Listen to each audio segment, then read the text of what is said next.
ঢুকতে ঢুকতে এবার আমি উল্টে তারা উল্টে যাবো নেবেন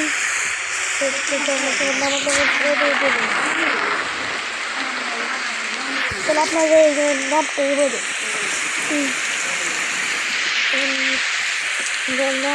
বাস সিমুলেটর 3D গেম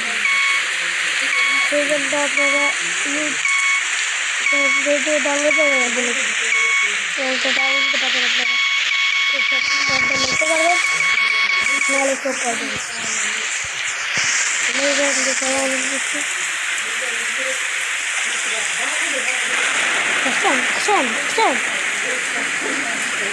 ওইটা দাদা আসলাম লাগছে ভালো লাগছে বা আপনাদের দেখতে